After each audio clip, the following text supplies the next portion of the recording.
E aí, galera, beleza?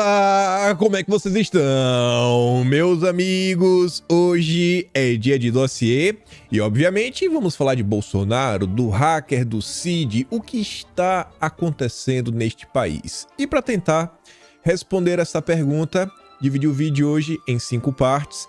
Quero começar trazendo para vocês alguns eventos que começaram anteontem, que eu acho que ajudam a explicar um pouco o dia de ontem, a CPMI, para depois entrarmos já na questão do hacker. E eu quero mostrar para vocês uma série de coisas que talvez possam abrir novos questionamentos enquanto trazem algumas respostas. Depois vamos entrar no caso do Cid, porque parece que o advogado tem que se decidir. Ele tem que se decidir. O advogado parece estar meio indeciso. E eu quero também entrar, na matéria exclusiva que foi a capa da Veja desta semana, a confissão do Cid. E tem mais algumas coisinhas também nesse tema, para depois entrarmos numa parte ainda mais profunda do vídeo hoje. Uma mão ali, uma fumaça, cortina de fumaça, alguém tentando lhe tragar, não sei o que seria isso. E o tema final é uma amarração de tudo que a gente vai comentar. Eu não vou adiantar nada. Eu recomendo que este vídeo seja assistido até o final, porque é quando as coisas se conectam de uma vez só. Mas vamos começar. Como disse para vocês, vejam que interessante. Anteontem, dia 16, o Estadão relata o seguinte: Bolsonaro era comandante de processo e deve ser indiciado. Diz a relatora da CPMI do dia 8. Que processo? O que está acontecendo aqui, A relatora pró-governo, de esquerda, mas beleza. Depois de serem revelados o suposto esquema de desvio de presentes presidenciais e os repasses de dinheiro de auxiliares para o ex-presidente Jair Bolsonaro, Elisiane Gama, a senadora da CPMI, avalia que há grandes chances de que Bolsonaro seja alvo de um pedido de indiciamento no relatório final que ela vai produzir na CPMI. Nossa, que surpresa! Quem poderia imaginar que eles iriam fazer isso, falar que Bolsonaro era o grande culpado? Só que não para aí. A relatora da CPMI faz essa avaliação sobre Bolsonaro com base no papel de comando que ele exerceu como presidente da República na instigação dos atos que culminaram em tentativa de golpe. Peraí, Bolsonaro instigou, mas ele não estava em silêncio, ele não estava fora do Brasil, estava basicamente incomunicável. Como que ele fez isso? Sei, Mas beleza, ele era o comandante máximo de todo esse processo, afirmou Elisiane ao Estadão. Eu acho que nesse momento a maior parte de vocês já estão pensando o seguinte: rapaz, essa relatora, ela tá forçando a barra. Está forçando demais a barra. Mas vamos dar uma chance, Às vezes ela realmente acredita nisso. Aí veja isso daqui. Ontem, de madrugada, 00h12, que foi o programa aí da Miriam Leitão, de anteontem, olha só onde é que a Elisiane Gama estava sendo entrevistada pela Miriam Leitão. Só olha esse pequeno resumo. Em entrevista a Miriam Leitão, a relatora da CPMI falou sobre a investigação para chegar aos financiadores. Olha isso aqui. Para onde foi o dinheiro das joias? Do garimpo ilegal? Da grilagem? Do agronegócio ilegal? A gente está falando de uma ação orquestrada pagando os 4 cantos do país. Ela está tentando nos levar a crer que tudo que acontece no Brasil, garimpo legal, agronegócio, tudo isso é para financiar. Foi para financiar o dia 8. Então, assim, se ainda existia uma tentativa de falar, não, às vezes ela acredita mesmo que Bolsonaro incentivou de alguma forma. Isso aqui não tem como levar a sério, pessoal. Mas de jeito nenhum. Tanto que Ciro Nogueira, senador do Centrão, que não tem mais nenhum motivo de estar defendendo Bolsonaro, ele está muito distante, não tem nada a ganhar com isso. Ciro Nogueira diz que caso das joias é perda de tempo e defende Bolsonaro. Olha o que essa matéria diz. A lado de Bolsonaro negou que o dinheiro da venda dos itens tenha sido usado para financiar os ataques do dia 8. Gente, olha só. Ele fala assim, imaginar que um homem capaz de arrecadar em uma semana 17 milhões com Pix de R$2 ou R$3 vai vender joias para financiar atos golpistas. O senador chamou essa relação de narrativa. Ninguém na CPMI acredita nisso. Isso é uma narrativa, uma retórica colocada para enganar a população, para tirar o foco de quem é realmente culpado por aqueles atos.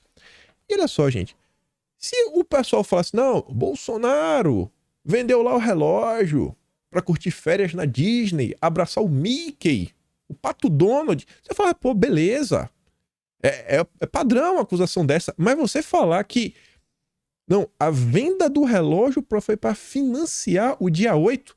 Olha assim, isso tá para além de qualquer absurdo. Mas para além de qualquer absurdo, assim, é uma coisa inverossímil. Não tem lastro na realidade. Olha com o que a gente tá lidando. Até o Ciro Nogueira tá falando, cara, narrativa. Narrativa.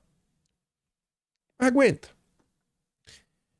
Investigaremos na CPMI e não pouparemos ninguém, inclusive aqueles que se esconderam na farda para cometer atos golpistas, de recruta a general. Ninguém será poupado. Essa é a Elisiane Gama. E aí, depois, ela, no tweet abaixo, ela marca a arroba do William De Luca, que atualmente é dos apresentadores do ICL, um canal aí, né, bem estruturado.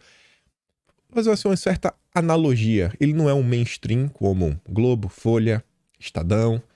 Ele é como se fosse uma Revista Oeste, uma Jovem Pan. Não é um canalzinho simples que tem uma, duas pessoas fazendo. Não, tem toda uma estrutura, tem uma bancada, vários jornalistas de renome. Leandro Demore, Guilherme Amado, o próprio William De Luca, né, que já foi da Globo. Não sei se ainda está. E ela marca o William De Luca. Então, assim, olha essa relação. É falando com o Estadão coisas estapafúrdias, depois está dando entrevista para Mila Leitão e está marcando o William De Luca para quê? Para ele levar o tweet dela para o programa de hoje, ou o programa de ontem, do ICL? Qual o objetivo por trás disso tudo, né? Mas beleza. Aí, eu começar a criar uma ponte aqui para a gente começar a falar do hacker. Vamos construir aqui primeiro esse cenário. Vera Magalhães, acima de qualquer suspeita, né? Uma pessoa imparcial demais. Flávio Bolsonaro exibe vídeo do Verdivaldo, que deflagrou a Vaza Jato, dizendo que Walter Delgatti mente e não é confiável. E o próprio Verdivaldo responde, ele DRT na Vera Magalhães, falando o seguinte, não deveria surpreender ninguém que Vera esteja distorcendo tudo como sempre, porque ela é uma ativista política e com ciúmes de jornalistas que fazem reportagens importantes. A Vaza Jato dependia só de uma coisa, da autenticidade dos documentos sobre a qual nunca tive dúvidas. Mas o hacker é um cara complicado. É um cara complicado. Mas é isso. Temos aqui um primeiro cenário, né? Como está o clima de imparcialidade da CPMI, que até vou falar dela um pouquinho. Mas vamos continuar aqui. Que vídeo foi esse? O áudio do Verdivaldo é dos melhores, né? Porque ele fala um português com inglês. Mas eu vou mandar esse vídeo no Telegram. Você pode dar play, ouvir quando você quiser. O link tá na descrição. Aí você ouve uma qualidade muito melhor. Mas escuta rapidinho. Fala muito, ele fala tudo. Ele queria atenção. Ele sempre queria atenção.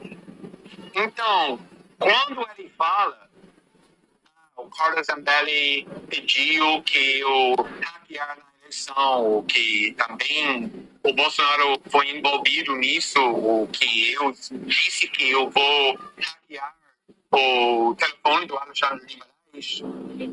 Tudo que Walter Delgatti fala, eu tenho dúvidas. Porque já vi várias vezes que quem tem evidência para acreditar. Tudo que o Walter Delgatti fala, eu tenho dúvidas. Que ele já viu muita coisa no passado, já lidou com o Walter Delgatti. E essa foi a fala do Verdivaldo. O próprio Verdivaldo fala o seguinte. Ele coloca aqui uma imagem, né? Ali, quando senta na Folha de São Paulo, matéria de capa, de destaque. Aqui diz a CPI que Bolsonaro lhe propôs forjar ataque, né? Esse negócio lá. E assumir um grampo. Olha o que está grifado. Walter Delgatti não apresentou registros que comprovem suas declarações à comissão. Não há registro. Ele falou, tá falado.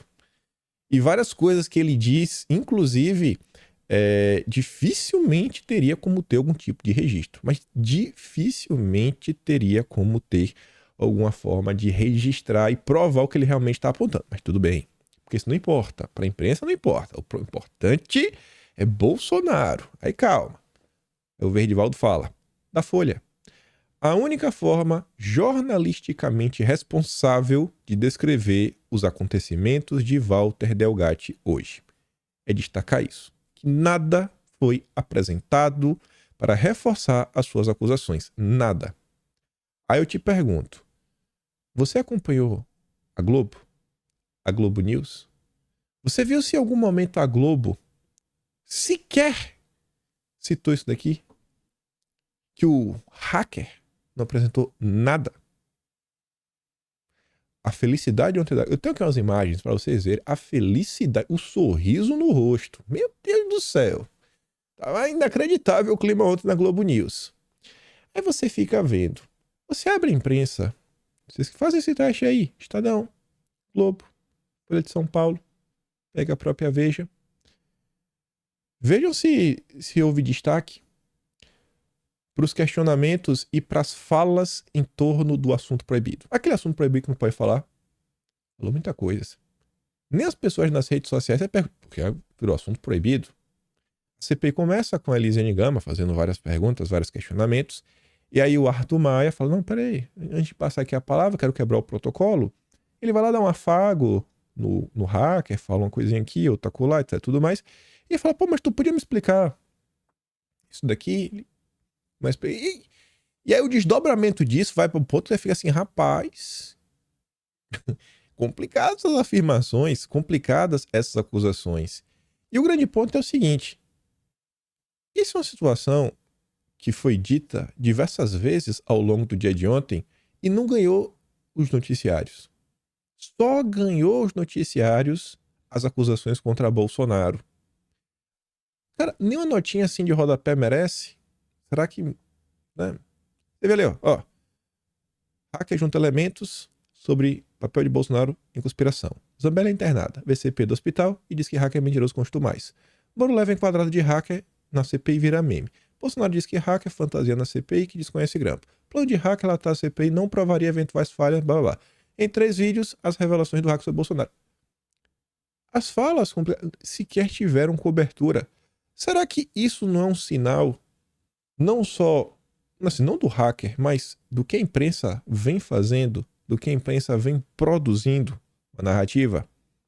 Sim, minimamente, não é questão de imparcialidade, é questão de cobertura mínima, porque tiveram algumas coisas bem relevantes que foram ditas.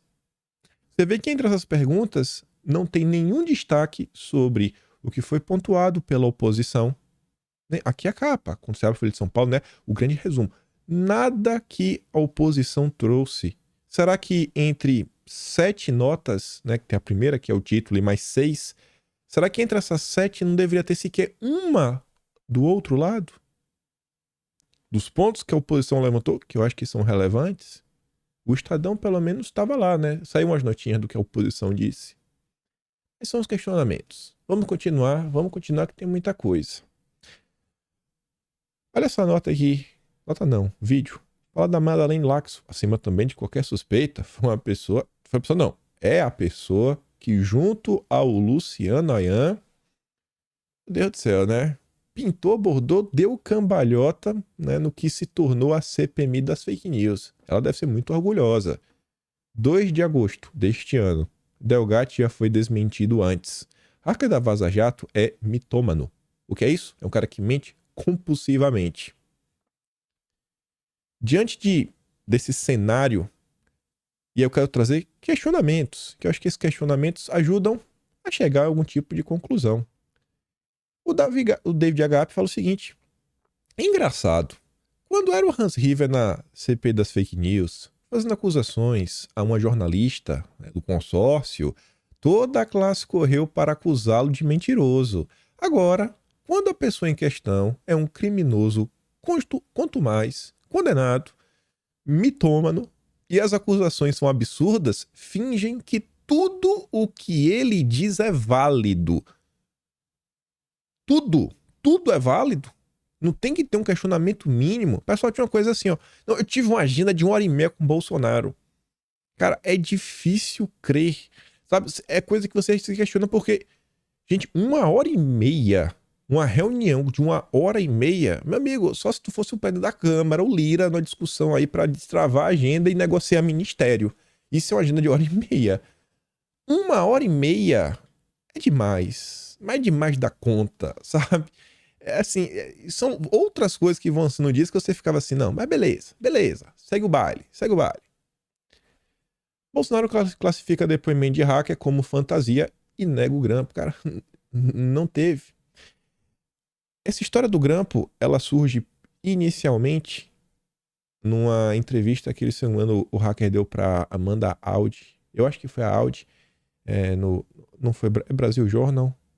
Não lembro qual foi o veículo. A gente trouxe no mês de fevereiro. E eu falei, isso aqui vai dar confusão.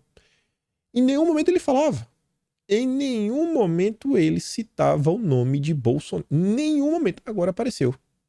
Engraçado, né? Isso porque tem áudio, tem... Em nenhum momento. Bacana. Hacker da Vaza Jato fica em silêncio ao ser questionado por parlamentares de oposição. Isso daqui não chama atenção também? Como é que você faz perguntas pro cara e o cara não responde? Só responde as perguntas da turma da esquerda. Começa o seu relato, né, quando a sessão abre, como a vida dele é difícil, como ele entrou para essa vida, etc, tudo mais. E eu acho que até o adjetivo hacker não dá para se encaixar muito bem no que ele faz, porque no máximo ele conheceu uma técnica de conseguir ter acesso a conversas no Telegram, tendo acesso aí ao dado celular, para se autenticar, utilizar ao mesmo tempo, mas algo além disso, pra chamar de hacker, eu acho meio complicado. É um cara com conhecimento básico de TI. Ontem, inclusive, muita gente falou sobre isso. Tem gente falando, pô, o primeiro hacker que usa o Windows, nossa, o que está acontecendo? Mas tudo bem, não vamos entrar nesse ponto, né? Só fica questionamento. A oposição faz perguntas e o hacker se cala. Mas quando a esquerda fala, aí, meu Deus, ele se vitimiza, ele responde tudo e mais um pouco. Aí uma pequena sequência de coisas para a gente se questionar.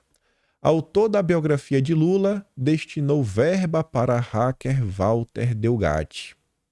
Bolsonaristas usam campanha de Fernando Moraes, reconhecido escritor da esquerda, para associar depoimento de hacker ao PT. Né?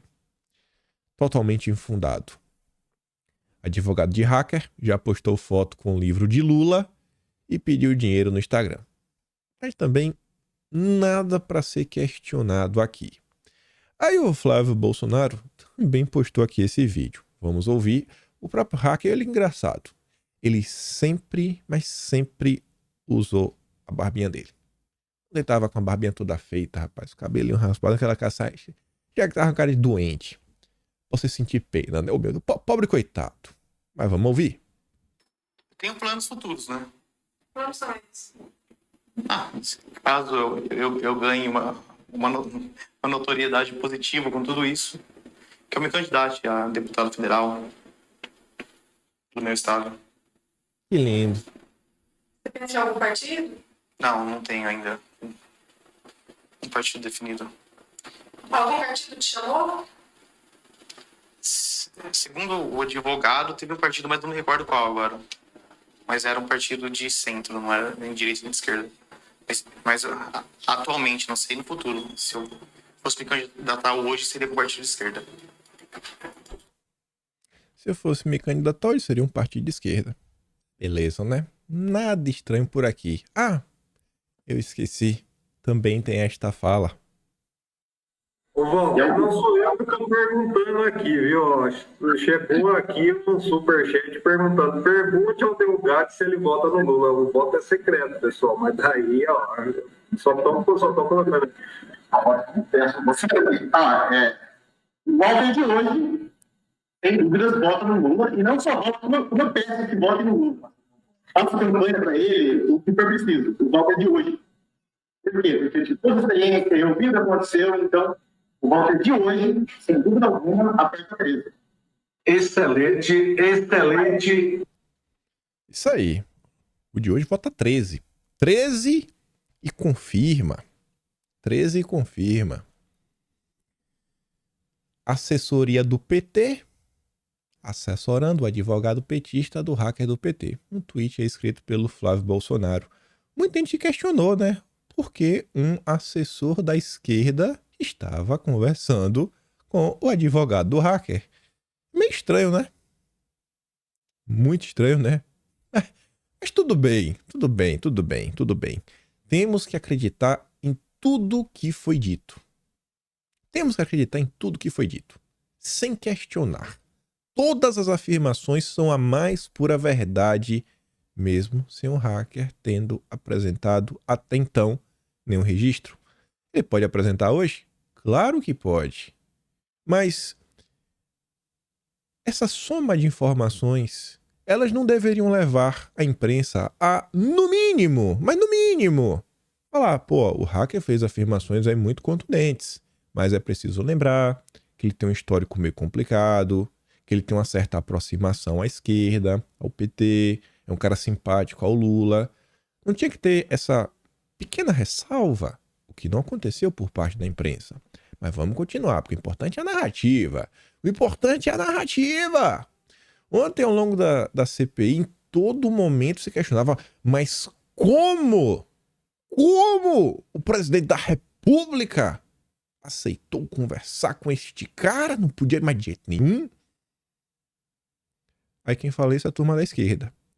A mesma turma da esquerda que diz que não pode dialogar, é impossível. Não dá. Jamais manter qualquer tipo de diálogo, qualquer questionamento. Como assim? E a turma que chamava ele para fazer live. E, em 2021, o PL 372, de autoria do Renan Calheiros, queria anistiar os hackers da Vaza Jato, incluindo aí o Walter Delgatti, né, o vermelho, pelo que diz na justificativa. É triste constatar que o aperfeiçoamento das instituições brasileiras é credor da ação de hackers. A turma que trata o cara como herói não pode dialogar com ele, pode nem recebê-lo. A Manuela Dávila passou 9 dias conversando com ele no passado, 2019, e nem por isso, porque na época ele ia revelar, né? Grandes revelações que iriam ajudar a esquerda. Então assim, não tem coerência. Um lado pode fazer, aprontar, etc, tudo mais. Se o outro... Já é crime. Já se tornou... Você não pode nem conversar que já é crime. Gente, é sério. Eu não tô aqui em nenhum momento falando assim que tudo que ele falou é mentira, nem nada. Eu tô tentando trazer algumas ressalvas. E eu tô muito mais preocupado com o que a imprensa vem reportando, vem falando, vem dizendo, do que muitas outras coisas. Porque eu fico me perguntando, cara, o que realmente vem sendo veiculado, que é a mais pura verdade e absoluta, desde o início do primeiro caso. Não, vamos pegar assim, de semana passada. Semana passada. Questão lá do relógio. Você pega a maior emissora do Brasil, a Globo. A Daniela Lima começa o dia fazendo acusações tão malucas que ela mesma, horas depois, desfaz. Porque até no meio do percurso dá uma nota do Globo, meio que refutando a própria Daniela Lima. Então assim, onde é que a imprensa quer chegar com isso? Ao longo da CPI ontem, toda a fala de um deputado da esquerda não parecia que estava combinado. Se encerrava falando que não restavam mais nenhuma dúvida, nenhum questionamento, que o Bolsonaro tem que ser preso, tem que estar preso, tem que estar preso da cadeia. A besta enjaulada. Aí olha isso daqui mais uma vez, e também sai na Globo News. Isso daqui não parece que quer brincar com a sua inteligência? Igual a Elisiane Gama, quando disse que as joias foram vendidas para ajudar no financiamento dos atos golpistas. E isso aqui acho que abusa da inteligência. Defesa de hacker, desiste de delação e quer incluir agora o Delgatti em programa de proteção a testemunhas. Meu Deus! Coitadinho dele, vai fazer o quê? Bolsonaro? Bolsonaro vai pegá-lo no corredor? É isso? A estratégia de defesa do hacker é a liberdade com segurança. Uma fonte disse ao blog que Delgatti já teria falado tudo à Polícia Federal. Será que ele falou tudo? Mesmo? Para a Polícia Federal? Será? Informações do Boca de Latrina, né? O jornal da Globo News, que a música entrou no Escova o Dente. Aí você vê, né? Será que ele falou tudo para a Polícia Federal? Meu Deus! Polícia Federal vê contradição em declarações de hacker e convoca novo depoimento. Mas... falou tudo. Novo depoimento. Falou tudo. Novo depoimento. Falou tudo. Novo. Aí. Qual é Globo? Qual é Globo? Vale tudo, né? Mas contra Bolsonaro. Ao ouvir as declarações de Walter Delgatti na CPI do dia 8, os investigadores da Polícia Federal requisitaram o novo depoimento do hacker para esta sexta.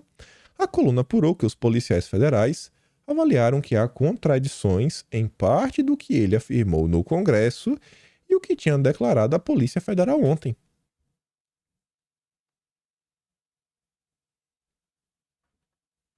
Você tá entendendo por que eu não tô entrando em todas as falas do que o hacker falou? Porque assim, como é que eu vou levar a imprensa a sério? Como é que eu vou levar a imprensa a sério? Se esse país quer chegar em algum lugar, a gente tem que ter, no mínimo, um pouco de honestidade, sinceridade, né? Na hora de tentar descrever os fatos. Mas não. Se não tem aqui uma coisa acontecendo de forma, né, bem direcionadinha, eu não sei o que é. Delgatti, o Acef e já a família Cid implodem Bolsonaro e as bases do bolsonarismo. Mas por que vai implodir as bases do bolsonarismo? Porque o bolsonarismo que eles chamam é a direita, são os conservadores. Pessoas que se preocupam com valores, né, os costumes, tradição, a moral.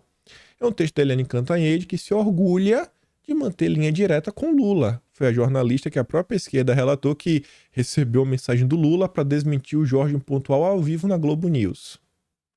Aí, olha esse texto.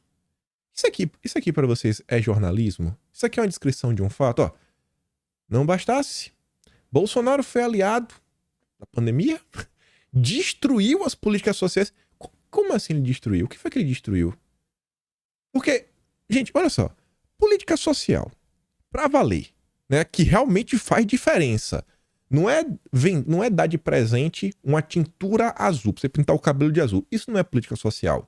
Mas eu acho que um auxílio de R$600, eu acho que isso é uma baita ajuda, irmão. Baita ajuda. Eu acho que um Vale Gás, nossa, mas ajuda demais. Meu Deus do céu. Eu acho que um programa robusto, né, um marco regulatório para trazer esgoto, nossa, eu acho que isso é uma baita política social. Eu acho que você bancarizar a população, né, tornar a população acesso a bancos, e você vê que no governo foi assim implementado, né, o Pix para valer, você vê como facilitou o ambiente de negócio. Acho que isso também é uma baita política social. Mas não, e destruiu jornalismo. Arrasou saúde, educação, cultura, política externa e meio ambiente. A casa caiu. Jornalismo. Se organização criminosa, segundo a PF, já tiro dela da reta, né, Eliane? Já tiro. Foi a PF que disse. Funcionava no Planalto, os encontros do chefe com os executores eram na residência oficial da presidência, onde Bolsonaro dava ordens ao tenente-coronel da ativa Cid, recebia Delgatti, o Acef, Zambelli, Marcos Duval, o condenado Daniel Silveira e, ó, Fabrício Queiroz também andou por lá. Desenterrou o Queiroz. O que é que tem a ver? Você tá entendendo que isso daqui... Gente, olha só. É o ódio espumando pela boca. Mas tem gente que acha que não. Não, é jornalismo profissional. Essa turma que quer, né, que as Big Techs deu dinheirinho por jornalismo profissional. Mas beleza. Vai juntando aí. Vocês vão entender onde eu quero chegar. A gente vai ter que ouvir até o final. Hoje, o Brasil vai parar. Capa da Veja. Eu nem sei o que vai ter no dia de hoje. Hoje é sexta-feira, né? Aquele dia que não decepciona. Dia de muita confusão. Esse vídeo tá sendo... Nesse momento é 5h39 da manhã. Acho que se eu abrir o Twitter, né? A Polícia Federal normalmente trabalha a partir das 6. Então, quem sabe até o final do vídeo aparece alguma coisa... Muito pânico no parque aqui. Mas até agora nada. Independente disso, 7h30 da noite ontem, temos aqui a capa da Veja. A confissão. Tá. Mauro Cid vai admitir à justiça que vendeu joias nos Estados Unidos, transferiu clandestinamente o dinheiro obtido com o negócio para o Brasil e o entregou em espécie a Jair Bolsonaro. Tudo sob as ordens do ex-presidente. Beleza. Beleza, né? Essa é a capa. A gente vai entrar e dá uma olhada nessa matéria. Isso foi 7h30 da noite. O Jornal Nacional normalmente começa o quê? Umas 8, 8h30? Eu não sei o horário mais que começa. Mas deu tempo de entrar. William Bonner depois desaparece, vem logo a capa zona da Veja, o zoom assim, ó. O Brasil vê. Tabata Amaral já tá batendo palma, compartilha, meteu até a sirene. Atenção! Mauro Cid vai admitir que vendeu joias a mando de Bolsonaro e entregou o dinheiro para o ex-presidente segundo seu advogado. Mas eu não vi, pelo menos, nem um único comentário sobre as informações, as novas informações, no que dizem respeito ao Gonçalves Dias. Vocês viram isso? Será que as informações sobre o Gonçalves Dias também não são importantes? O objetivo da Globo é entender o ocorrido no dia 8? O objetivo da Globo é destruir Bolsonaro? Beleza. Esse daqui é um vídeo. Eu podia mandar para vocês, mas não vou mandar. Quem quiser estudar o trabalho, pode abrir o Twitter da Natuzaneri e ver. Aqui eu não procurei não, gente, o momento que ela tá sorrindo. Eu não procurei. Ela não consegue fechar os dentes. O dente de cavalo, ela não consegue fechar. Esse é o nível que tava ontem. Aí filma ela, depois ela filma Boca de Latrina, depois ela filma o Paulino, depois ela filma a Mira Leitão, que tá também toda pimpona, com um sorriso no rosto, entrando no ar com novidades sobre o caso Cid. Totalmente imparcial. Totalmente. Aí tá lá, né? Eles entraram no ar. Hoje é um dos piores dias da vida de Jair Bolsonaro, porque as evidências se multiplicaram e se agravaram a tal ponto que não dá mais para dizer que o cerco está fechando. O cerco fechou de vez. Eu acho que é o momento das autoridades se preocuparem com a possibilidade de fuga de Bolsonaro do país. Vem cá, o que foi que Bolsonaro fez? Na real, o que foi que Bolsonaro fez até o momento? Ele devolveu um relógio.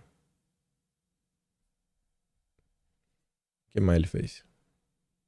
Ele recebeu o Delgatti ano passado, conversou, a Zambelli levou lá. O que mais? Aí conversou. Não, porque... Não, tinha um grampo. Tinha mesmo esse grampo? Com Johnny que viu. Não, ele falou que Bolsonaro disse. Tá, mas... E esse registro aí? Alguém dá pra confirmar que tem esse grampo? Não, mas... Tem certeza que tem um grampo? Porque, rapaz, eu acho que se tivesse esse grampo... Não é possível. Olha só, conhecendo o entorno de Bolsonaro, e tudo vaza. Tudo vaza. Rapaz, se tivesse algo assim, o Brasil já tava sabendo. Ou já tava todo mundo preso. Eu não consigo lembrar de uma única coisa que foi discutido a nível de governo federal, né, ali no entorno da presidência da República, que não vazou pra imprensa. Eu desconheço. Assim, dessa vez eu tenho que premiar Bolsonaro. Passou 4 anos pra uma coisa não se tornar pública. Uma estratégia. Assim, tudo vazava, menos o grampo. Tá, e o que mais? Não, ele falou que a turma pensou em pegar ele pra mostrar lá, né, uns problemas. Pô, não pode mostrar os problemas? Não pode mostrar. Ah, tá, então esse é o problema. Ele ia mostrar os problemas, tá? E não pode, né? Tá bom. E por isso aí, tem que fazer o quê? Botar a pessoa na cadeia. Ou melhor, tem que reter o passaporte, né? Porque ele vai fugir. Narrativa. Veja, assim, quem não acompanha a política diariamente, eu fico me perguntando o que tá passando na cabeça. Na cabeça do cara, Bolsonaro é o pior ser humano do mundo. Você liga a Globo por 5 minutos, meu Deus do céu, mas beleza. Aí pra você ver como é a originalidade, né? Veja 2016 e a Veja 2023. A ruína do PT. Aí agora, né? Confusão que faltava, né? A estatuazinha desmoronando. Tudo bem, nada estranho por aqui. Vamos dar uma olhada na reportagem.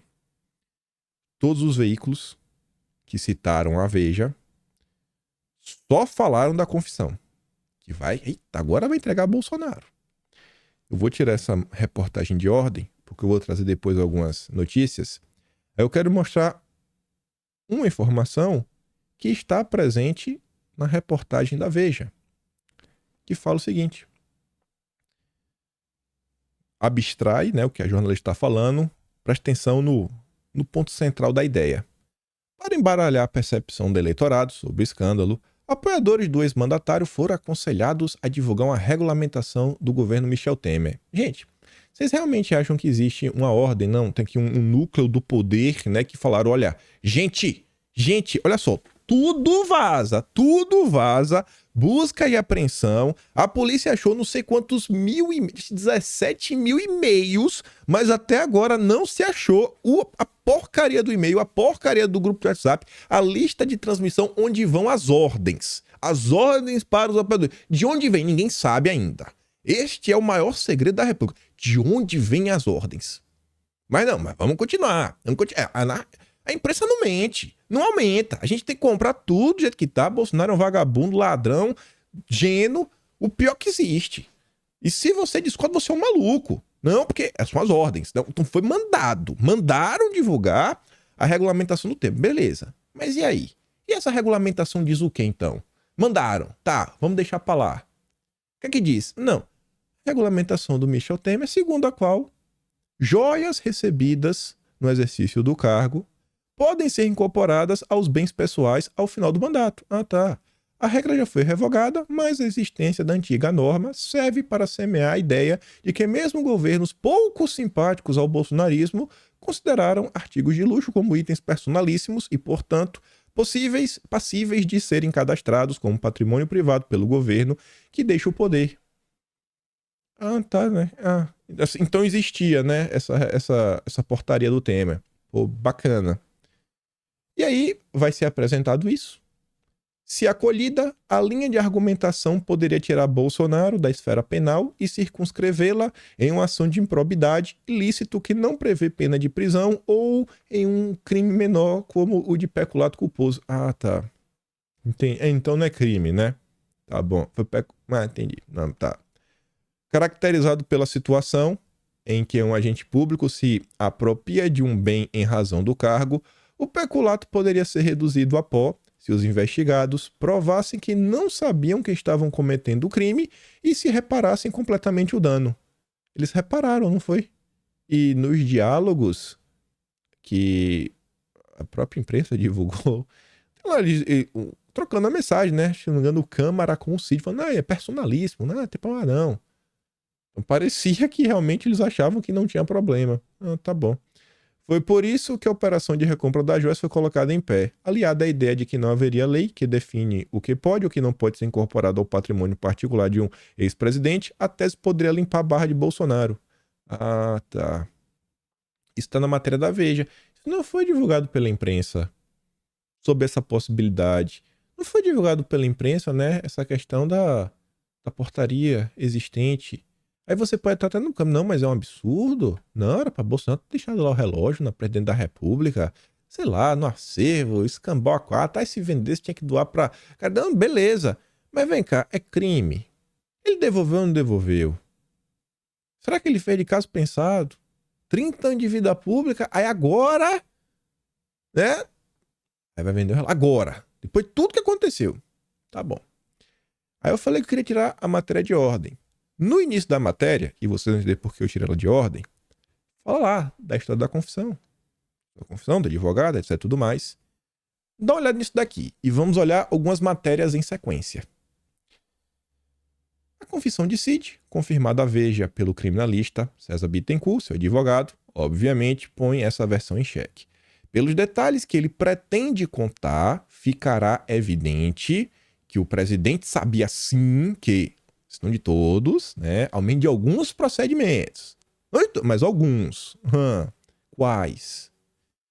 Procedimentos adotados eram totalmente irregulares, outros criminosos mesmo. Questão do dinheiro, por exemplo, a venda dos relógios de luxo, cadê? Cid irá à justiça que negociou as mercadorias por ordem do chefe. Olha só. Olha agora. Resolve lá. Teria dito Bolsonaro numa determinação que incluía ainda trazer para o Brasil o dinheiro amealhado. Resolve lá é um negócio complicado, né? Assim, o que é resolve lá? Seria bacana se a matéria trouxesse o diálogo como um todo. O que o Cid falou e o que Bolsonaro... Assim, resolve lá... Resolve lá significa o quê? O que significa... Sério mesmo, o que significa resolve lá? Não é um negocinho meio, né? É tipo assim, dá um jeito aí. Dá um jeito no quê? Então seria interessante tentar trazer esse contexto. Mas tá dando como certo que Bolsonaro é o maior vilão do mundo. Mas grava isso, vocês vão entender. Aí depois tá ali o advogado, ó. A relação de subordinação na iniciativa privada é uma coisa. O funcionário pode cumprir ou não. No funcionalismo público é diferente. E se tratando de um militar, essa subordinação é muito maior. Diz o advogado. Preste atenção. Vamos ver o que o Bolsonaro disse. E a gente vai voltar para falar dessa questão de subordinação que tem que cumprir. Túlio Amâncio. Falei com o Bolsonaro, logo depois que foi publicada a reportagem da Veja. Ele não me respondeu por mensagem, resolveu me ligar e autorizou colocar a conversa em on. Bolsonaro disse que Cid está preso há muito tempo e, por isso, é capaz de falar qualquer coisa para sair da cadeia. Afirmou que não recebeu nenhum valor em espécie de Cid e que não pediu para que os bens fossem vendidos. Disse ainda que não falou com Cid pai depois da operação de sexta passada, pois acabaria sendo acusado de interferência. Finalizou dizendo que essa estratégia do novo advogado do Cid é kamikaze. Ele resolve lá. O que é que se resolve? Eu tô falando, tem que trazer um contexto. Mas vamos voltar para essa questão de ordens, né? Vamos voltar. Vamos voltar anteontem. Alguém determinou. Ele é só assessor. Diz novo advogado do Cid sobre acusações contra ex-ajudante de Bolsonaro. Isso foi anteontem. Também anteontem, nota da Veja. Assessor cumpre ordens do chefe. Isso já tinha até... Está sendo divulgado. Ele é um militar, mas é assessor. Assessor cumpre ordens do chefe. O assessor militar com muito mais razão. O civil pode até se desviar, mas o militar tem tempo, formação, essa obediência hierárquica. Então, alguém mandou, alguém determinou, ele é só um assessor, assessor cumpre ordens, cumpre determinação. Disse Bittencourt há pouco na Globo News. Entrevistando na Globo, nada estranho. Calma. Aí vocês vão me falar se eu pego no pé, se eu sou coisa, ou se eu não estou querendo, eu não estou querendo dar o braço a torcer. Ou se tem algum motivo de ficar assim, não, eu quero um pouco mais de informação. Olha agora. Ontem, 5h53 da tarde, Polícia Federal quer Bolsonaro, não Cid. A chance de delação é zero. Diz novo advogado. Advogado quer Bolsonaro. O Cid não, Cid tá de boa. A polícia quer Bolsonaro. Em uma postura diferente da adotada na véspera, quando afirmou que Cid era um cumpridor de ordens, o advogado passou a dizer nesta quinta que Cid, olha, por ser um assessor competente e preparado, realizava ações em favor de Bolsonaro sem necessariamente ter sido convocado para a missão. Peraí. Bolsonaro pediu ou não pediu?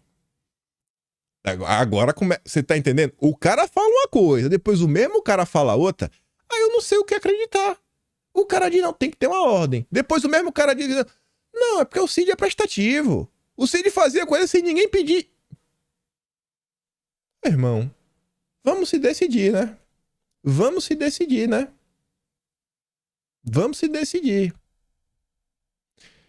Inclusive, deixa eu ver se eu coloquei. Eu jurava que tava aqui. Ah, pai, não tá aqui. Deixa eu ver se não tá aqui nessas notas aqui meio perdidas da coisa. Cadê? Não. Putz, ficou faltando um print.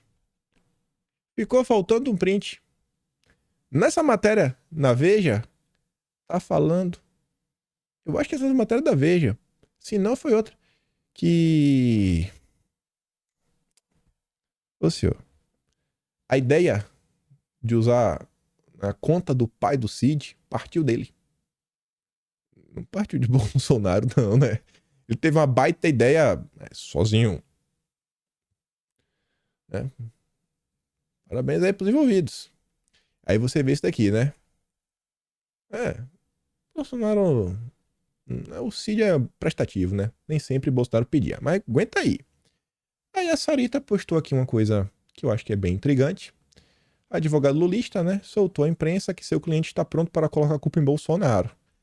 Olha esses comentários do advogado. Ontem ele, Bolsonaro, editou um decreto concedendo a graça, cometendo um crime de responsabilidade que afronta o poder judiciário. Mas não haverá pedido de impeachment, você tão segura. Rapaz, meu Deus. E o mesmo advogado Cid fala assim, ó, depois de defender em artigo no Conjur que o pedido de prisão preventiva do Lula foi assodado, intempestivo e ilegal, Bittencourt afirmou que Lula foi condenado sem provas no caso do triplex. Bom, está aí. Aí dá toda essa confusão, mas vamos continuar. Temos que ir até o fim para entender o processo final. Exclusivo. PGR denuncia e pede prisão do atual comandante da PM do Distrito Federal e mais 6 oficiais da cúpula pelo dia 8. Quem tá no meio? O Klepter. Aquele que o Naime falou que deveria ser o responsável do dia, né? O Naime tava folgando, resolveu trabalhar, se deu mal.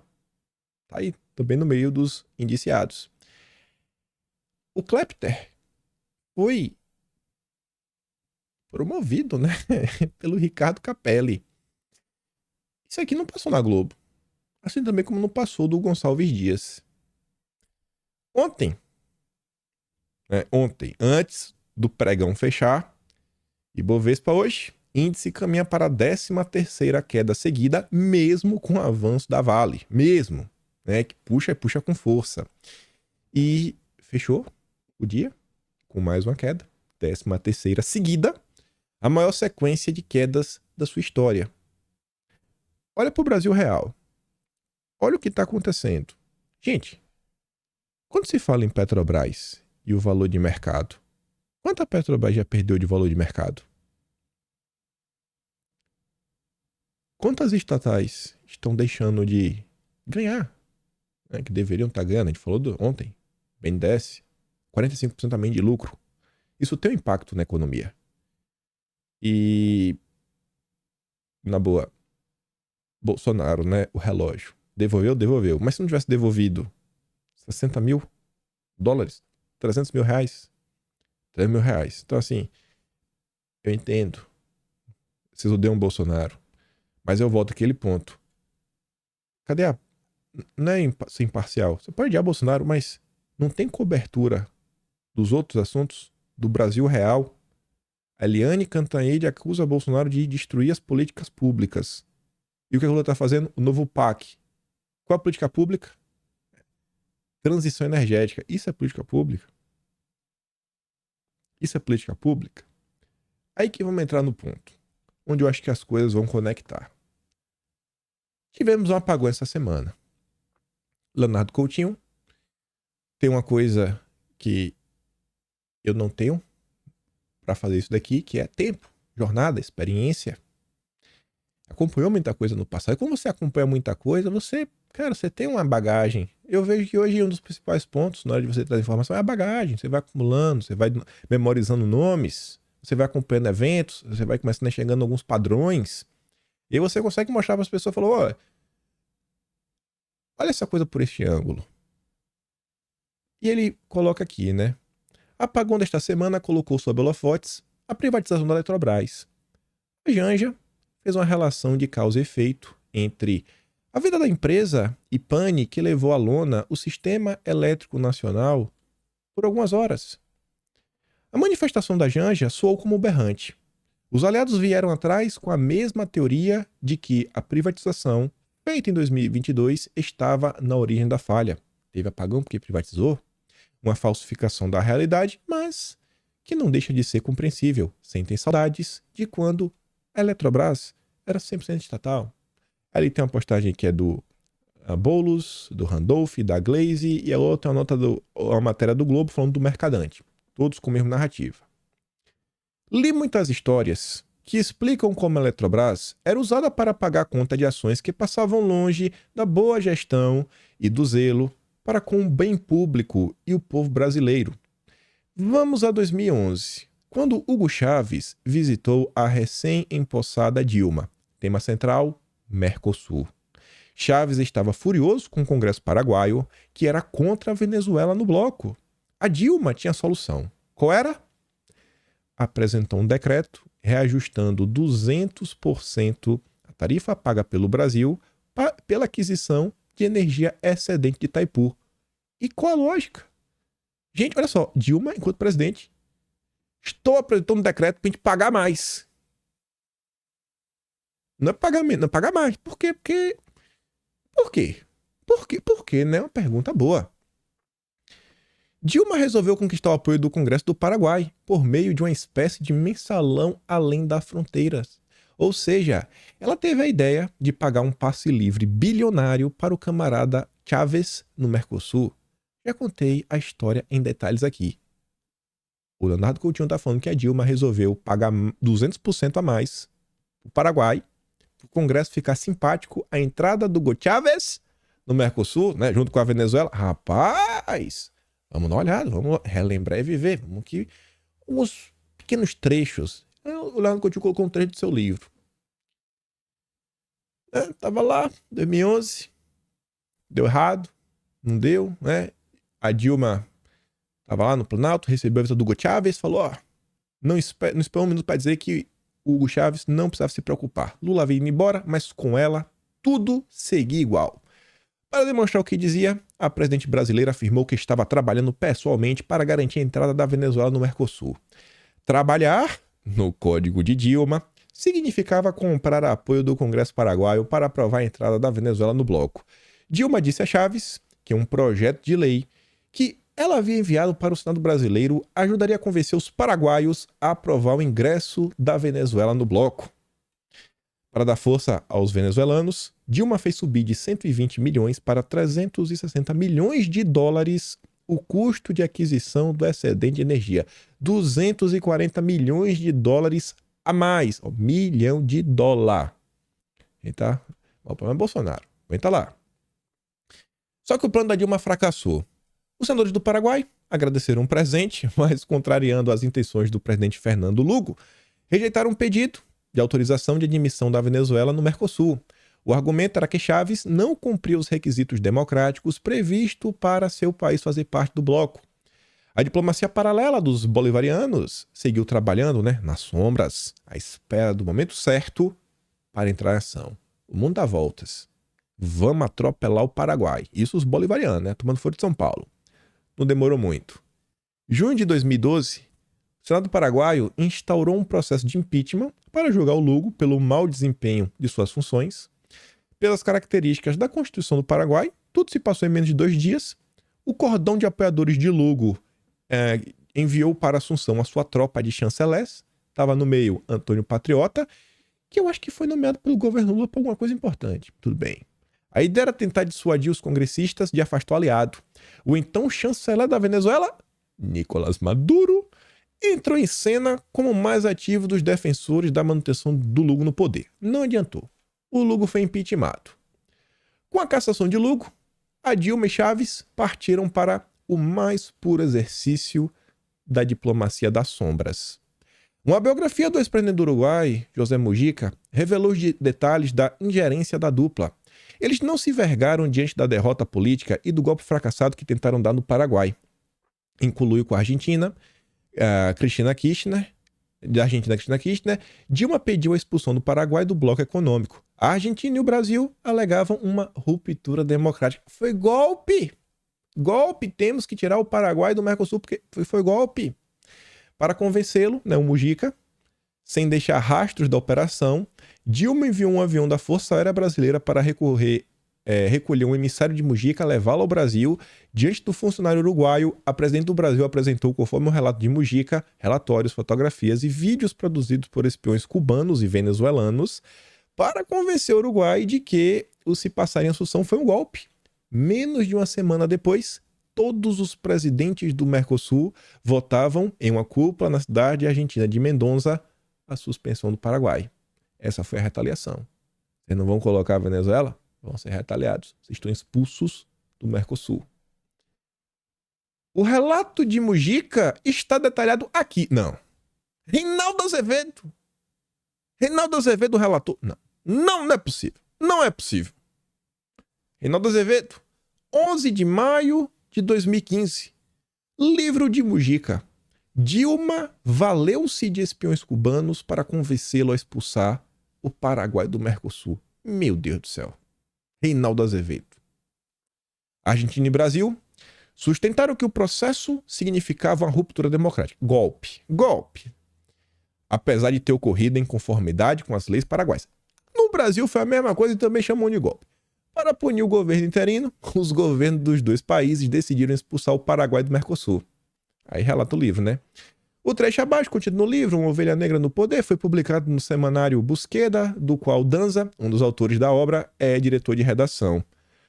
Quando Lugo foi destituído pelo Senado paraguaio, e antes que se celebrasse a cúpula do Mercosul para resolver as sanções, uma das pessoas de maior confiança de Mujica recebeu uma chamada de Marco Aurélio Garcia. Top Garcia! Quem tem um pouco mais de tempo e conhece um pouquinho do Foro de São Paulo sabe quem é a peça. Na época, mão direita da Dilma. Dilma quer transmitir uma mensagem muito importante para o presidente Mujica, disse o Marco Aurélio Garcia, né? Mistura de português com espanhol. Não pode haver comunicação nem por telefone, nem por e-mail. É pessoalmente. Tem que vir aqui pessoalmente. Um encontro tão fugaz e repentino entre presidentes ia levantar suspeitas. Motivo pelo qual o governo brasileiro resolveu enviar um avião a Montevidéu para transportar o emissário de Mujica à residência da Dilma. E olha agora. Assim foi feito. Quando o uruguaio chegou, Dilma estava ali esperando seu escritório. A conversa formal sobre questões gerais durou apenas poucos minutos. Não havia muito tempo. Urgência? Vamos ao que interessa. Interrompeu a Dilma. O emissário tomou a caderneta, começou a anotar que a presidente brasileira informava. Sem anotações, irmão. Disse ela e fez com que ele rasgasse o papel. Esta reunião nunca existiu. Nunca. Durante a conversa, Dilma mostrou a ele fotos, gravações, informes dos serviços de inteligência brasileiros, venezuelanos e cubanos que registravam como foi gestado um golpe de Estado contra Lugo por um grupo de mafiosos que, a partir da queda do presidente, assumiram o poder. O Brasil necessita que o Paraguai fique de fora do Mercosul para, dessa forma, acelerar as eleições do país. Isso aqui parece meio imperialismo, né? Interferência internacional na democracia interna, rapaz. Na semana seguinte, no início de julho de 2012, todos os presidentes do Mercosul votavam em uma cúpula na cidade argentina de Mendoza a suspensão do Paraguai. A Constituição Federal não deixa dúvidas. Em seu artigo 4º estão previstos os princípios da política internacional brasileira, entre eles a autodeterminação dos povos e a não intervenção. Esses valores são evocados como um mantra, inclusive para justificar a apatia do governo petista frente a violações de direitos humanos em Cuba, Venezuela. Não. Autodeterminação dos povos. Mas na hora de interferir no Paraguai, aí pode. Se a revelação feita pelo livro estiver correta, Dilma não se sentiu constrangida em usar informações levantadas pelos espiões desses países para intervir numa questão doméstica do Paraguai. Aí o Coutinho volta. No Senado, a então relatora do decreto, a Gleisi, justificou, para aumentar o pagamento para o Paraguai. 200% a mais. A população não sofrerá com ajuste, pois o custo adicional será coberto pelo Tesouro e não repassado às tarifas de energia. Como assim? O dinheiro do Tesouro brota em árvores? É a mesma narrativa da Shopee. O consumidor final não vai pagar mais nada. Quem vai pagar o imposto são as lojas. Olha só, não muda nada. Em 2011, o Senado Federal era diferente, bem diferente. O nível do debate mostra que o pessoal ainda não trabalhava para lacrar nas redes sociais. A cobertura aqui mostra o tamanho do descalabro que caiu na conta de quem? Da Eletrobras e do povo. Olhando aqui a nota de forma rápida, a turma está discutindo, né? Os governistas queriam aumentar, o trocadinho. A Gleisi falava que era importante para consolidar o Mercosul. A oposição, por sua vez, argumentou que o aumento, que representa uma quantia total de 6 bilhões, é desnecessário representar um ato de generosidade do Brasil para com o Paraguai em nome de afinidades políticas entre os governos dos dois países. Além disso, o líder do PPS, Itamar Franco, apontou para a Caixa Preta de Itaipu que não teria sido revista por desinteresse do governo. Primeiro a falar durante o período de discussão do projeto, João Pedro, do PT, senador, Elogiou o parecer da Gleice. Fortalece o Mercosul. Salientando a importância do Rio Paraná, Inácio Arruda do PCdoB, também a favor. Humberto Costa, também a favor. Lembrou a necessidade de um preço justo, país vizinho.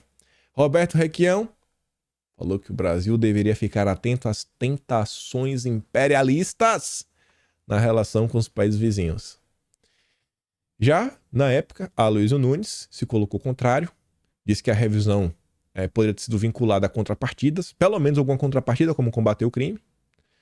Jarbas Vasconcelos falou que a postura das autoridades paraguaias nas negociações foi marcada por arrogância, prepotência e autoritarismo. Mário Couto, senador pelo Pará, afirmou que nenhum senador tem condições de justificar o cidadão brasileiro que paga pesados impostos à razão de dar esse dinheirão ao Paraguai.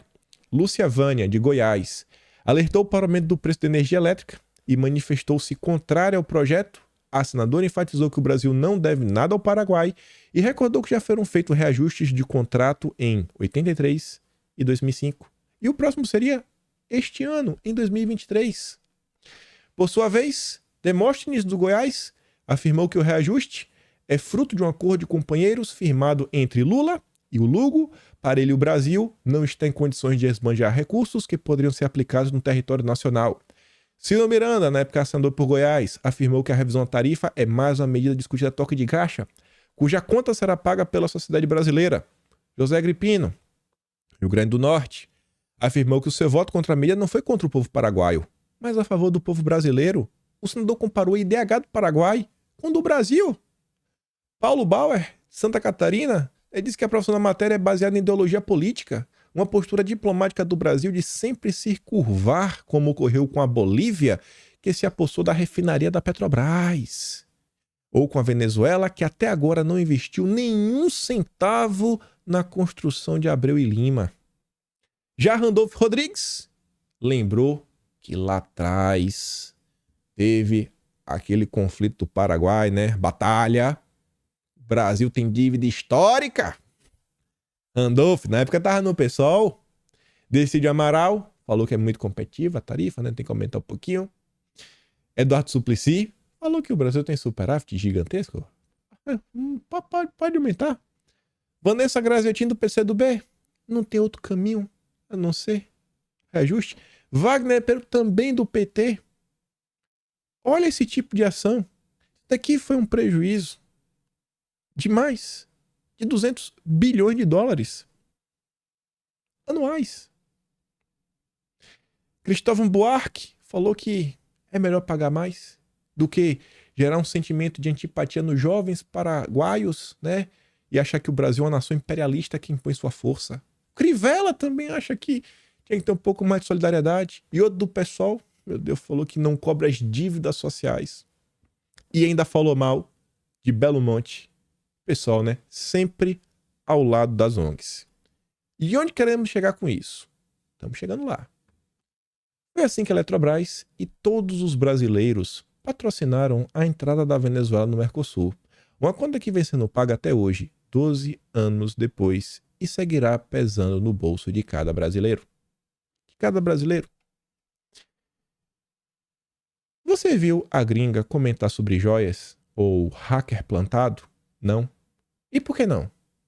Porque não caio nas distrações que colocam no caminho do meu raciocínio. Aqui na minha cabana não tem Alexa e muito menos Alessandro Rufino, Abramovai, né, que é da Open Society, ditando que eu devo prestar atenção. Gente, a turma tá aí gerando a maior confusão com base em acusações que até o presente momento sequer foram apresentados registros, documentos para dar robustez às falas. Enquanto isso, você olha para o Brasil e as discussões reais do Brasil, discussões profundas que vão piorar ou melhorar a vida da população, são deixadas de lado. Essa semana tivemos um apagão. É um momento para se discutir sobre energia, sobre governança, por que teve. Mas qual foi a reação? Não, uma que abriu investigação para ver se não foi de propósito. A esquerda falando que foi a extrema-direita que fez esse tipo de movimentação. Quando você olha lá para trás, você vê, pô, o que a turma fez na Eletrobras? Estão criando assim, estão parando o Brasil por causa de um relógio que foi devolvido. Enquanto isso, olha o que foi feito na época da Eletrobras. Está sendo refeito hoje um plano de transição energética. Acho que eu falei 200 bi, né? Não, foi 200 milhões. Né? 2 milhões. O que o Tinha colocou lá o aumento da época. Olha o Brasil real. Os problemas reais. E aí, para não deixar de falar da direita também, olha como falta hoje, por parte dos parlamentares, por parte dos líderes da direita também, cara, um conhecimento maior das coisas. E até tentar sair um pouco desse debate, né, de lacração o tempo todo, mas começar a apontar. O Haddad, ele não tem um plano econômico. O Haddad está sendo duramente criticado por causa do arcabouço fiscal, que já virou peça de ficção sem nem sair do papel, não vai fechar a conta. A dívida pública tende a crescer de forma vertiginosa. Isso vai impactar nas contas públicas, vai aumentar o risco Brasil e, com consequência, tem a tendência de aumentar ainda mais as taxas de juros, que já estão impraticáveis. Essa conta não fecha. Isso desestimula a economia como um todo. Isso possivelmente vai levar a mais um aumento de impostos que vai acabar por empobrecer a sociedade ainda mais. Isso não está sendo discutido. Quando se fala de investimento, é investimento verde, é o PAC verde, é transição energética, é cidade sustentável, inteligente, é programa de trabalho com base em torno da Agenda 2030. Coisas vazias que não vão solucionar os problemas do Brasil, os problemas que a turma que não acompanha a política diariamente quer saber. Quem não acompanha a política diariamente, o cara quer saber assim, tá, e no meu bolso vai mudar quanto? São assuntos que dificilmente estão entrando na pauta. E muitas vezes, além de não falar de alguns assuntos importantes, como é que olhar que está envolvido nessa confusão toda? Carla Zambelli. Será que essa confusão toda estaria acontecendo se não fosse a inteligência de Carla Zambelli? Assim como Carla Zambelli, não tô falando de parlamentares especificamente, mas a direita como um todo. Tem pessoas na direita que parece que não bate bem da cachola. Que segue numa linha que assim, galera, não. Sabe aquele, eu falo pra vocês, quando eu vejo alguém falando, nossa, lavou minha alma, eu falei, ih, rapaz, lá vem. Se alguém fez algum tipo de discurso, lavou tua alma, tá com algum problema ou no discurso ou na pessoa que tá ouvindo. E a direita, ela segue nesse ciclo, cara, e não é de hoje, é o tempo todo. Às vezes quando um ou outro tenta falar uma coisa, o outro fala, não, está tentando dividir a direita, etc. e tudo mais. E conforme o tempo vai passando, gente, independente de todo o absurdo, que normalmente, pô, não era pra ter sido daquela forma, a turma de lá passa do ponto, a turma de lá às vezes não joga dentro das 4 linhas, beleza. Pô, mas a quantidade de coisa que foi feita ao longo desse tempo, a quantidade de amadorismo que foi feita. Então, assim, algum momento tem que botar a mão na cabeça também e começar a raciocinar, cara, o que é que tá acontecendo? O lado de lá é implacável. Tá mais do que óbvio. São implacáveis. E é por isso que não pode também ficar dando sorte ao azar. Como alguns, né, já aprontaram e muito. Mas, enfim, voltando aqui. Olhando de recente, semana passada, como a imprensa repercutiu os assuntos, como a imprensa está repercutindo os assuntos ao longo do dia de ontem, com o que eu mostrei para vocês, eu acho que se eu não tiver o direito de ficar me questionando o seguinte, cara, o que realmente está acontecendo no país? E tentar dar um enfoque, pelo menos eu, às questões que realmente são palpáveis e que eu acho que continuam sendo centrais ao Brasil, cara, assim, o que é que eu tô fazendo aqui? Ficar batendo papo pra maluco? É o que eu tô vendo a imprensa tentando fazer. Bater papo pra maluco. A Elisiane Gama falando que a joias vai ser pra financiar o dia 8. Meu Deus do céu, nem o Ciro Nogueira, assim, ele podia não ter comentado, ele podia ter ficado calado. Não. Gente, olha o nível dos absurdos que estão sendo ditos e proferidos pelos políticos brasileiros. Assim, já passou de qualquer nível do absurdo. E quanto mais você tenta entender, mais perguntas estão aparecendo. Se eu tivesse que dar um diagnóstico, eu acho que vai ficar pior. Não acho. A imprensa só tá aumentando. Tá dobrando a meta a todo momento. A todo momento eles dobram a meta, dobram a meta, dobram a meta. Você dá 2, 3 gols, você lê 2 matérias de jornais diferentes, a coisa já cai por terra. Você fala, cara, qual é a verdade aqui? Eu acredito em quem? Na Folha ou na Globo? Eu acredito na Veja ou no Estadão? O que eu sei é, o Brasil tá sem um prédio de país. A economia tá indo pro buraco. E esses assuntos que eu acho que vão impactar na vida de todo mundo, eles estão sendo deixados em segundo plano. Olha como foi a reforma tributária. A reforma tributária veio, a imprensa sentou em cima, tem que aprovar a todo custo, o Bolsonaro é um maluco, é isso, aquilo, outro. Aprovou. Menos de 6 horas após a aprovação, já estava lá, matéria do Estadão, cavalo de Troia. Ai, colocaram cavalo de Troia, tem um imposto, ai, que são produtos semi-elaborados. Pô, vocês não sabiam disso? Ah, não, o imposto do pecado pode ser um problema, pode encarecer o preço da energia. Não sabiam disso. É o mesmo padrão. Não se discute os problemas reais. É o tempo todo fazendo ativismo político. Ou a população quebra essa corrente e começa a focar, ou vai ficar ali, sendo tragado o tempo todo para cortinas de fumaça. Vocês querem fazer acreditar que a questão de Bolsonaro, o relógio, é mais importante que a economia do Brasil dar certo? Então eu tô maluco. Vou mandar os vídeos que eu dei play aqui, lá no Telegram. O link tá aqui na descrição. Se gosta do meu trabalho, passa no meu canal. Tem um botão de valeu, tem um peito na descrição. E deixa eu só abrir aqui só o Twitter, né? Tá com 1h10 já, vídeo longo. O pessoal esteve, né? 6h20 da manhã. Vamos ver se tem alguma treta aqui. O Bolsonaro publicou tem 4 minutos. Acho que a Polícia Federal não chegou lá ainda não, viu, Jair? Ué, agora o Twitter não quer abrir. Travou o Twitter no celular. Que onda é essa? Pronto, eu abri o Twitter agora abriu e não faz ficar... Travou meu Twitter, que viagem é essa? Acho que eu tô... Gente, deixa eu ver aqui o Twitter pelo navegador, mas acho que eu nem tô logado. Ou tô logado no celular? Tô logado. Deixa eu olhar aqui. Vamos ver se tem alguma notícia, só pra encerrar o vídeo com alguma tretosa. A internet aqui embaixo não pega muito bem. Bolsonaro tweetou tem 5 minutos. Tá? Twitter restringe isso. Estadão, a capa do Estadão, o hacker, depoimento de hacker amplia suspeitas de ação de Bolsonaro, etc, tudo mais. Até agora parece que o dia começou mais de boa, né? Não sei. 6h20 da manhã. Às vezes às 7 da manhã começa a sair as notícias, né?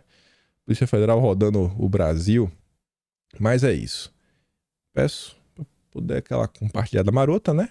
E deixo aquele grande beijo, abraço, tamo juntos. Valeu, meus amigos. Fui.